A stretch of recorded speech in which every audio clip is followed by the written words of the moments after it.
کیا تھا کہ کسی شخص کا انتقال ہوا، اس کے بچوں نے، وہ شہر میں تھے، وہ گاؤں سے، ان کا آبائی گاؤں بھی ہے،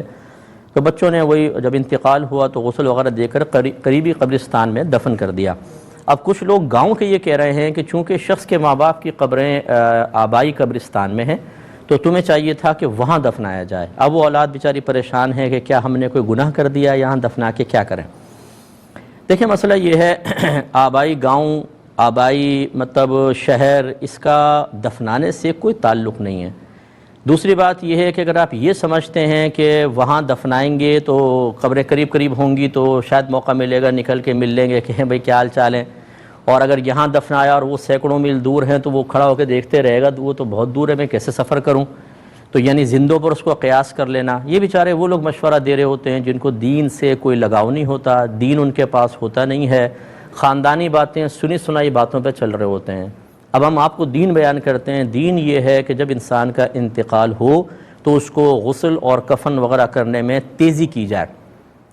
صحیح حدیثوں سے ثابت ہے، مسجد کی صفائی کرنے والا، ایک روایت میں مرد کا ذکر ہے، ایک روایت میں عورت کا ذکر ہے، ان کا رات میں انتقال ہوا، رات میں کفن دفن کر دیا گیا۔ صبح نبی کریم صلی اللہ علیہ وسلم کو پتہ چلا تو آپ نے فرمایا مجھے بتا دینا چاہیے تھا، پھر آپ ان کی قبر پہ تشریف لے گئے اور ان مسجد کی خدمت کے سلسلے میں ان کو کئی اعزازات سے نوازا۔ اسی طریقے سے عمر فاروق رضی اللہ تعالیٰ عنہ کے دور میں مشہور واقعہ ہے کہ وہ ایک عبادت گزار نوجوان کا رات میں انتقال ہوا، رات میں اس کو دفنا دیا گیا۔ خلاصہ کلام یہ ہے کہ جلدی دفنانا یہ ہوتا ہے افضل اور اولیٰ۔ دوسری بات یہ کہ قریب ترین قبرستان جو سب سے قریب ہے اس میں دفنائیں، اگر وہاں جگہ بالکل ٹھیک آپ کو مل گئی، تاکہ کیونکہ دفنانے میں جلدی، نبی کریم صلی اللہ علیہ وسلم نے ارشاد فرمایا کہ مردے کو دفنانے میں جلدی کرو۔ یہ جو باہر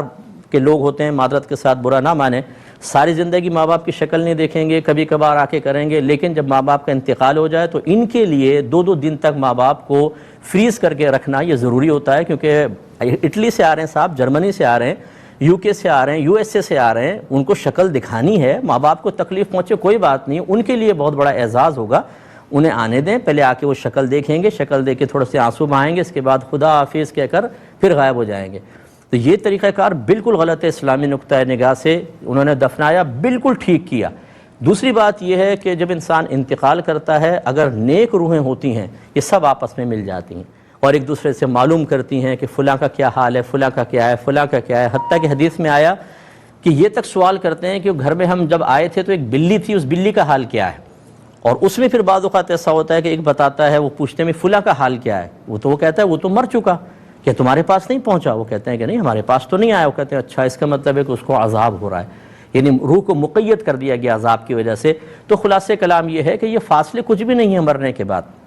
ایک سیکنڈ کے اندر روح یہاں سے وہاں پہنچ جاتی ہے، اس لیے یہاں دفنایا، بالکل ٹھیک کیا۔ اب ان کا اگر وہ واقعی نیک ہیں، ماں باپ بھی نیک ہیں، ان کی روحیں آپس میں ملیں گی، ملاقات ہوگی، سب کچھ ہوگا، اللہ تعالیٰ کی طرف سے اجازت ہوگی۔ لیکن یہ غلط ہے کہ جی وہیں دفنانا چاہیے تھا، یہ بھی غلط ہوگا کہ اب آپ قبر کھود کے سوچیں لاش کو وہاں لے جائیں، یہ بھی غلط تھا کہ آپ ان کو فریز کر کے رکھ دیتے۔ تینوں چیزیں بالکل غلط ہیں، توبہ کرنی چاہیے۔ ایک